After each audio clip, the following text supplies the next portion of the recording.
Triple H and Mark Henry warned us about Oba We Femi, got and content. nobody listened. This is Oba Femi. This is Mark Henry in his prime. This is Oba Femi again. And this is why right now, two of the most respected men in the history of professional wrestling are being proven right in the most spectacular way possible.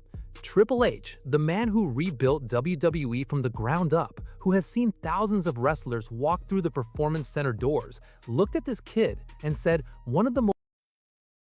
In this reaction video, we're about to get into the history, the aura and mystique of the one they call the ruler, Oba Femi. Did they get it right or did they get it wrong?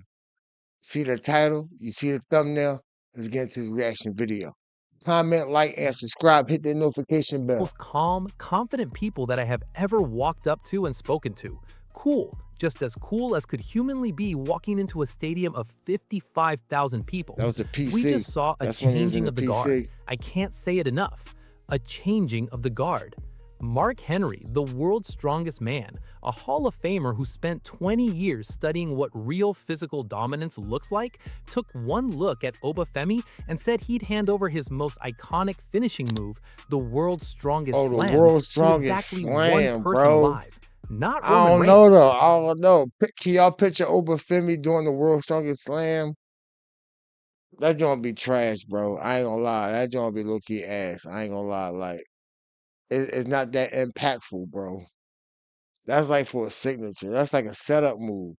Like now, like in the early 90s, early 2000s, you could have got away with that. Right now, you gotta do like a big boss man sidewalk power slam or some shit. Like even Raquel Rodriguez do the power slam, but she spin you when she do her joint, so it can look more impactful. You know what I mean? Like I don't know, the one y'all just showed this clip right here, that joint, you just pick them up and World's just strongest slam slam them to down. exactly one No, person that joint alive. trash. Not No. Roman Reigns, not Gunther, not Jacob Fatu, Oba Femi. Those weren't compliments, those were prophecies. And that WrestleMania 42 in Las Vegas, Bread, no water, jacked meat, dog. Oh yes, man. Great words of the man Booker T. We're gonna see Booker T tonight on NXT Tuesdays, bro. He's a legend. That's my man's in them. This is aura personified. I told y'all in the last Oba clip. This is what larger than life looks like in rare form. This is how you build a mega superstar. I'm not talking about LA Knight. Shout out to LA Knight. There's no knock on you. I know you call yourself a mega star. I'm just saying, like, if you used to put a person in the lab, like you put a wrestler in the lab, like the prototype wrestler, shit, this size, this weight, the power. I had a ring IQ to savvy of a Seth or somebody, the thousand holes of a Demon Malenko, the crippler. Like, man, I built me a wrestler, but they built this boy in a lab. And the name of that lab was the WWE PC. in front of 55,000 people, in under 5 minutes, Oba Femi made every single word of them come true. Here's the thing that makes this story even more insane. Oba Femi was not handed a rocket ship. He wasn't fast-tracked onto Monday Night Raw as a 20-year-old with a spotlight and a theme song and a push. He started on NXT, the developmental brand, the system designed to build wrestlers before the world is ready to see them. Most people don't watch NXT. They don't care about NXT. The world is ready to see them. Most people don't watch NXT. Statement alone let me know if you're not a die-hard wrestling fan, you might as well not even come over here and party with me, gang. Like, this is for the hardcore wrestling fans. I'm talking about the ones who watch Monday Night Raw, NXT, SmackDown, and the PLEs. And sometimes, you might watch a little main event if you're bored. I'm talking about wrestling.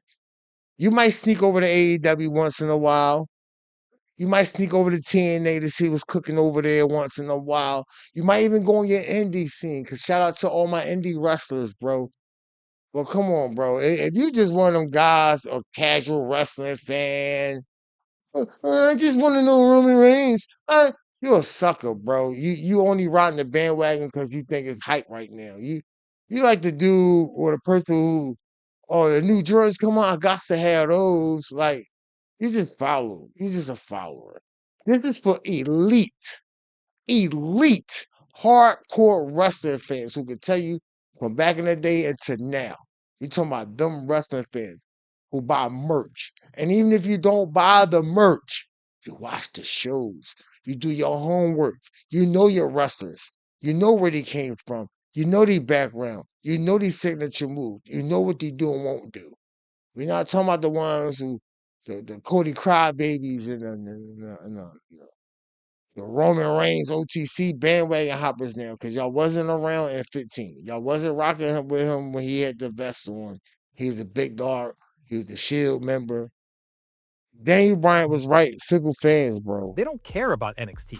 To the casual WWE fan, NXT is where potential goes to wait. It's not the main roster. It's not WrestleMania. It's not Brock Lesnar. And yet, the two men who know WWE better than almost anyone alive, Triple H, who runs creative for the entire company, and Mark Right. Henry, who built one of the most feared characters in WWE history, both went out of their way to Somebody talk about gonna a get guy their ass on the kicked. developmental brand, before the main roster, before the big stage, before WrestleMania. That tells you something. That tells you they saw something the rest of us hadn't seen yet. The question is, where did it come from? How does a kid from Lagos, Nigeria, who was throwing shot puts at SEC championships 2 years before he ever set foot in a wrestling ring, become the man who ended Brock Lesnar's career? So To much understand potential, that, bro. you It's have to go potential back to that's the beginning. bottled up, bro. It's Isaac potential, Odubesing bro. was born in Lagos, Nigeria My on man went to April Alabama. 22nd, 1998. He wasn't born into wrestling. He wasn't the kid who grew up watching Raw every Monday night and dreaming of the bright lights.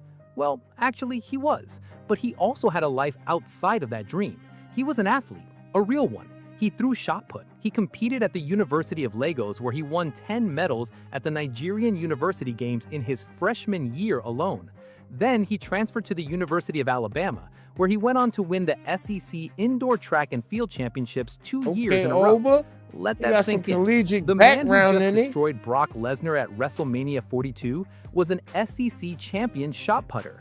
Now, here is where the story starts to feel familiar, because Mark Henry was also not a wrestler first. Mark Henry was a weightlifter, an Olympic weightlifter. He competed in the 1992 and 1996 Olympic Games before WWE ever Oh got yeah, involved. I He remember was a that. I strength remember that. athlete with a Yup, I body remember built that. for Yup. domination, who had to learn from scratch how to I perform remember inside a that. squared Yup. circle.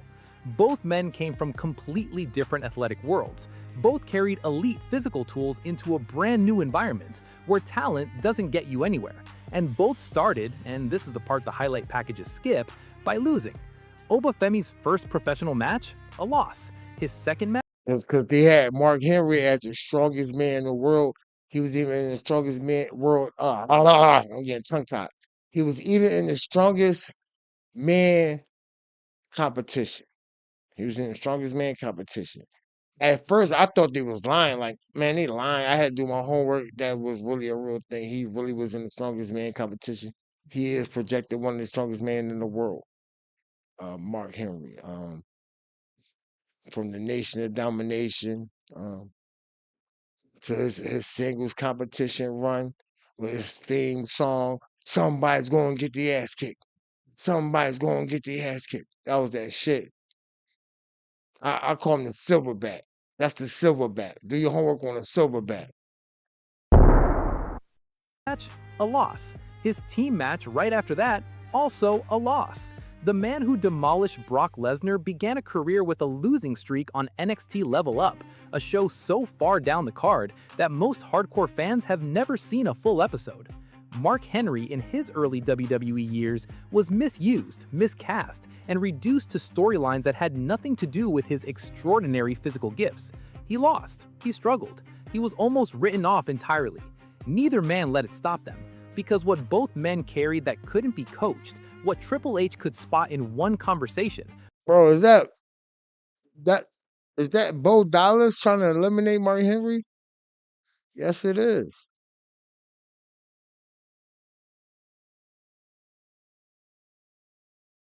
Bo Dallas been with the company for a while. What Mark Henry could recognize in a second because he'd lived it himself was something deeper than talent. It was the kind of quiet certainty that doesn't need to announce itself, the kind that just waits until the moment is right and then takes it. Triple H didn't just praise Oba Thanks for Femi the because of sub, what he saw brother. in the Thanks ring. for the He sub, specifically brother. called out what he saw in the afternoon, in the conversations, in the quiet moments before the cameras turned on. Not in a way that is cocky, not in a way that seems where he's arrogant, one of the most calm, confident people that I have ever walked up to and spoken to. Cool, just as cool as could humanly be walking into a stadium of 55,000 people. We just saw a changing of the guard. I can't say it enough. That match right 5,000 there, people. that We match just right saw here, this match right here on Saturday night's main event, him going one-on-one with Cody without the title being on the line, was one of his most defining moments before he made his Raw Red brand debut.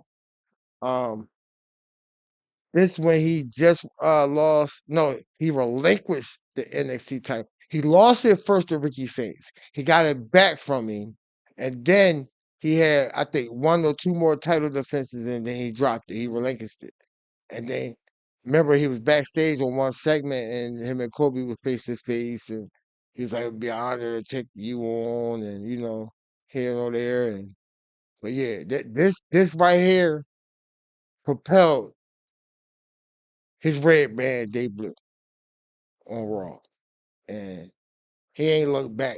WWE, do not drop the ball. WWE, don't drop the ball, bro. Y'all always do this. a changing of the guard. I can't say it enough. A changing of the guard. That word, calm, in a business built on ego and urgency, on performers constantly jockeying for position and lobbying for screen time, Triple H is describing a man who walks into a stadium of 55,000 people the same way you walk into your kitchen in the morning. Mark Henry saw the same thing, but he described it through a different lens. He wanted to pass down the world's strongest slam, a move tied to his entire identity as a performer, to Oba Femi Don't specifically give that because shit of to his Oba. strength and Don't get athleticism. that shit. It had to be Oba Femi because of his strength and athleticism, Henry said. He made clear this wasn't something he offers lightly. He never officially gave anyone else that blessing. And here's the part that should give you chills. Oba Femi grew up watching Triple H. Since he was 6 years old, sitting in Legos watching he watching the WWE, game. Triple H was one of his favorite wrestlers. The man who would one day rebuild WWE, who would one day become the person responsible for spotting the Remember, I was just watching like an old clip of WWE back in the day, and I was watching when The Rock was doing the Triple H impression. He said, "I'm the game. I'm the WWE champion. Ah, I spit water out my mouth." Yo, The Rock was a troll back in the day, bro. Yo, yo. Oh man, that shit was hilarious, bro. Every time I see Triple H, I just think of that one moment, bro. He's on the game. next generation of stars was the idol of the boy from Legos who would become that next Yo. generation. He wasn't just chasing a career, he was chasing something he believed in since childhood. And the man he idolized as a kid turned out to be the man who decades later would look him in the eye and say, "We just witnessed a changing of the guard." But here's where the story gets complicated. Because for every great career in pro wrestling, there's a moment where the machine could have broken what it was trying to build. Oba Femi won the NXT's North American Championship in January 2024. He held it for 273 days, the longest reign of that championship's history. Then he won the NXT Championship. Then he vacated it after just 32 days to make his main roster move. I just said that. I just said that. 32 days. He gave up the title he'd worked years to win. He walked away from NXT, from the brand that made him, to start over at the bottom of the main roster card. For weeks, vignettes of him played on Raw and SmackDown, building him up, teasing his arrival, while he existed in this strange in-between space. Not fully arrived, not officially on any brand, Took off like a just rocket ship. waiting. He entered the Royal Rumble as the first entrant, the hardest position in the match, the spot designed to exhaust you before anyone else gets even warmed up. He eliminated 5 men. Then Brock Lesnar, the man who had terrorized WWE for 2 decades, threw him over the top rope. Some people wrote it off as another false start for another big man that WWE couldn't figure out how to use. That's exactly what Mark Henry was afraid of. After WrestleMania, Henry issued a direct warning, not just to Oba Femi, but to WWE itself. He said Femi needed to learn to say no. There's some things that are not going to be good for you going forward, and it's tough to say no, but you have to be able to say, we worked too hard to get to this point. I think that would take us backwards. Is there another way we could do it? Because that just doesn't work for me. Henry knew exactly what he was talking about because he'd lived it the alternative. So basically what Mark Henry trying to say, like, basically what Mark Henry saying is back when he was, wrestling and they threw certain ideas to him, sometimes when you say yes, it might not always benefit you. You know what I mean? Like it can low key like bury you in some form of way, right? So everything ain't good, right? That's that phrase when he say everything glitter and gold, or what might be good for you might not be good for them. You know what I mean? So he telling Oba like, just don't say yes to everything creative throw at you because it might not be a good look for your character. You know what I mean? It might damage your reputation and your character. Just like what they did to Finn Balor's Demon. If y'all know, the Demon supposed to be undefeated. The Demon has like damn near 2 L's from Edge and Roman Reigns. How is the Demon supposed to be an entity? The other side of Finn Balor's alter ego that cannot be stopped. You just let random people just whoop up on him. Now it's not believable. It's not, but we ain't fix it with the character, but as far as like what it brings, that's like the Fiend, Bray Wyatt, bro. Like y'all didn't really do that to the Undertaker to the end. When Undertaker mystique, you knew his mystique carried weight. The lights go out, niggas get scared. That gong hit. When you hear this shit right here, when you hear this, you already know what's about to happen. You know what I mean? So, and then it's like when you're in the ring with him, he make you look good, but at the same time, he's gonna win. He's the dead man. He pop up, he sit up, he look, he give you all the three actions that you need to entertain the audience and entertain what's going on as far as the art and the craft of the wrestling storyline. So Mark Henry is right. Don't just say yes to everything. You know what I mean? He knew what it looked like when a system swallowed a talent whole. He'd seen careers derailed by bad creative decisions, by a company that couldn't figure out what it had until it was almost too late. He wasn't warning Femi to be difficult. He was warning him to protect what they both worked too hard to build. And then came March 16, 2026. Brock Lesnar issued an open challenge on Raw, a career-defining invitation that most people on the roster would have stepped away from. Brock's open challenges had ended careers. They were designed to demonstrate dominance, not launch legacies. Oba Femi answered it. He didn't lobby for it backstage. He didn't build a weeks-long program with promos and segment after segment of build. He just walked out, looked across the ring at the most feared name in WWE history, and accepted it. Triple H's words, one of the most calm, confident people I have ever spoken to. On April 19, 2026, at Great man once said, it's about checks and championships, dog. Oh, yes, man. It's about checks and championships, dog. Oh, yes, man. Go get your pound of flesh, young man. WrestleMania 42 Night Booker 2 T, in Las man. Vegas, Shout out in Booker front of T. 55,000 people, in under 5 minutes, Oba Femi made every single word of them come true. Then the next voice you heard was Triple H on ESPN's SportsCenter live after the show. You witnessed the changing of the guard as the apex of our business. He said it the night it happened, because he'd already known it was coming. He'd been watching it build for years. He'd been telling anyone who would listen. And now, 55,000 people in Las Vegas and millions watching around the world finally understood what he meant. Let's actually talk about what this man has done, because the record deserves to be read out loud. He won the 2023 NXT Breakout Tournament, cashed in the contract the very next week, and became NXT North American Champion, the first NIL program graduate to ever win a championship in WWE.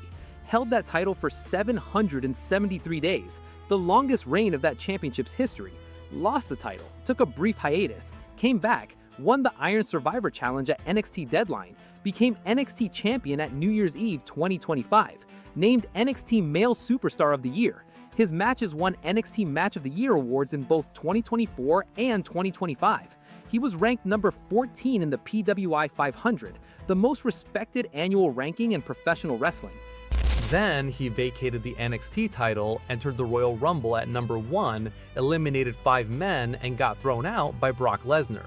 Made his main roster debut against the undisputed WWE Champion in a non-title match that only ended in a no contest because Drew McIntyre interfered. And then WrestleMania, in under 5 minutes, the changing of the guard. Every single one of those moments was built brick by brick. Not handed, not fast-tracked, not gifted. He won a tournament, he cashed in a contract, he defended titles against opponent after opponent for months at a time. He started over when he had to. He answered challenges when it would have been easier to wait. This is what a career built on real foundation looks like. This is what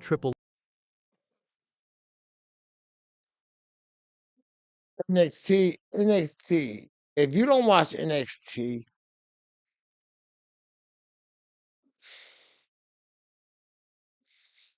I believe you're not a real wrestling fan. I low-key think you stupid. because like how are you so hyped for people on Raw and SmackDown? You don't even know where he came from. NXT builds people. Come on, man. Blake Monroe, Ricky Saints, who's on SmackDown, Oba Femi, Trick Williams, Carmelo Hayes. Trick Williams is Carmelo Hayes. He's just a bigger version.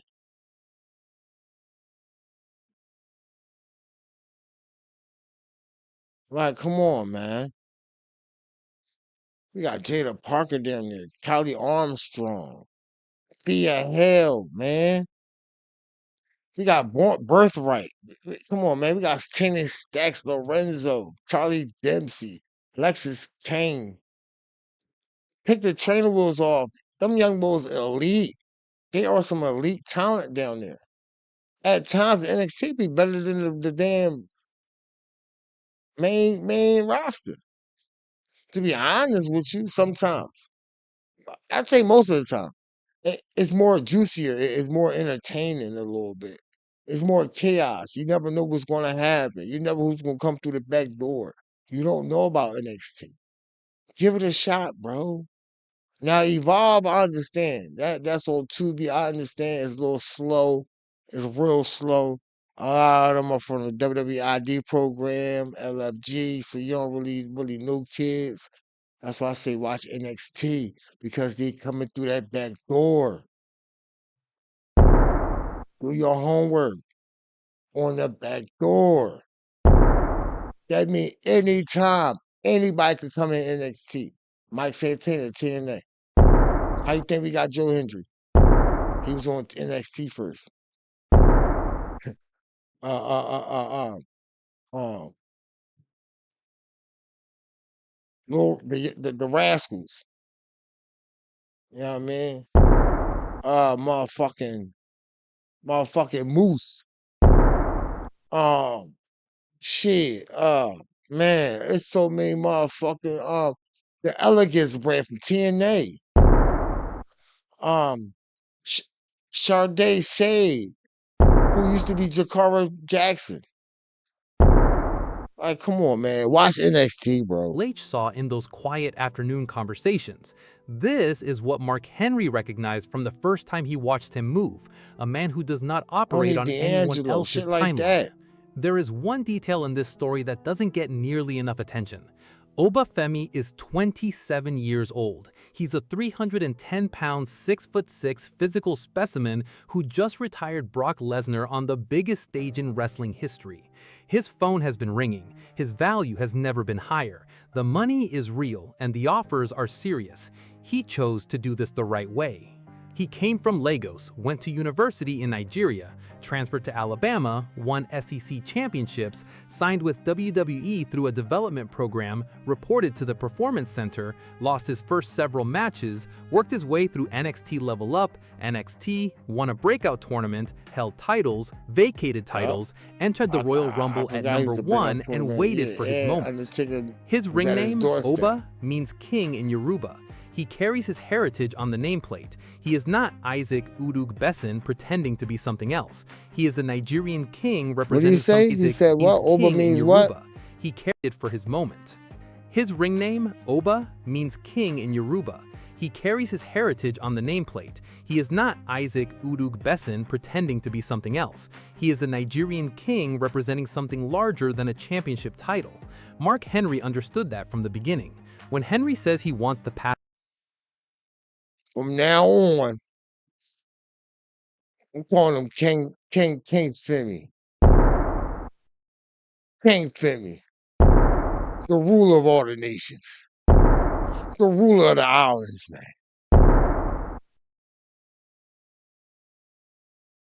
Oba means king. Yeah, I'm going with King Femi, man. I'm calling him King Femi, man. King Femi, I crown you that today, dog. Leader of nations, dog. You're not just repping for the title, you repping for that nation. down the world's strongest slam to Oba Femi, he's not just talking about a wrestling move. He's talking about lineage, about what it means to be a large African man in a business that has historically underestimated large African men. He is saying, I see myself in you, and I am giving you everything I know because you are the one who's supposed to carry this forward. Triple H saw it as calm confidence. Mark Henry saw it as inheritance. The wrestling world is beginning to see it as inevitability. Now let's talk about the actual science, because there is a reason defenders, or in this case opponents, panic when they face Oba Femi, and it has nothing to do with just being big. WWE produces big men constantly. The Performance Center is full of athletes who are 6'4", 6'5", 6'6". Most of them have one dimension. They hit hard, they move slowly, opponents wait them out, neutralize the power, and find the opening. Oba Femi does not give you the opening. He was an SEC shot put champion. That is not just a party trick on a biography page. It means his explosive power is generated from his hips and core, not just his arms and chest. That's the same muscular foundation that produces. In layman's terms, mean this kid fast. So don't think his size is gonna fool anybody. What they saying is this man is 6'6", 300 and something pounds. He's strong as hell, and he'll chase you down like one of them cheetah cats. Did you just see what he did to Cody with that running uppercut? You see how fast he took ground? Now, I ain't saying he Brian Breaker fast. I ain't saying he Tyree Hill fast. I say he like 4'5", pushing it. Produces elite Olympic lifters and combat sport athletes. He moves differently to every other big man on the roster because his power mechanics are fundamentally different. He was also a track athlete, which means his conditioning and body control are not the slow, I just said that. I just said that. Hey yo, I'm the GOAT, bro. I'm the GOAT. And I just said this nigga at least like 4'5". So now I'm gonna bring the 4'5" down to 4'3", 4'4". He at least a 4'4". He NFL linebacker speed, bro. Do your homework, bro. It hit different. Bring heavy man WWE audiences have been trained to expect. He can move, he can redirect, he can absorb offense and come back without the 3-second recovery delay that big man wrestling usually requires. And here's the layer that actually frightens other wrestlers: his mind. WWE did not call him calm because he wanted to sound nice. He called him calm because in professional wrestling, calm is the rarest commodity there is. The ability to slow down, think clearly, and execute under pressure inside a stadium of 55,000 screaming people, that is the difference between a good big man and an all-time great one. WWE is already building the machine around him. The Open Challenge series on Raw is not a random creative decision. It is a deliberate structure designed to let him demonstrate his range, his character, and his ability to deliver against different styles of opposition. Every week, a different test. Every week, the same result. Triple H designed this because Triple H knows exactly what he has. Triple H Set them up, I put them down. You set them up, I put them down. I am the ruler Edge called it a changing of the guard. feelings. Mark Henry handed him a legacy. WrestleMania confirmed what both of them already knew. But here's the question that nobody has answered yet. What happens when Oba Femi, the man who just retired Brock Lesnar, the man who came from Legos with nothing but a dream and a shot put, steps into the ring with Roman Reigns? Reports are already pointing to it. The World Heavyweight Championship picture is being built around exactly that collision, the tribal chief versus the Nigerian king. One man spent years building the most dominant character in WWE history. The other spent years quietly building something that just ended the beast in under 5 minutes without breaking a sweat. There's actually a specific combination, physical, psychological, and strategic, that makes Oba Femi unlike any challenger Roman Reigns has ever faced, something that none of his previous opponents have had. And we break that down completely in the next video. The legend. Yo, that was an in-depth look, in-depth behind the scenes, history, lineage, aura, and mystique of the man they call the ruler, Oba Femi. Until next time, Wrestle Game, bro, man, we out, man. Peace.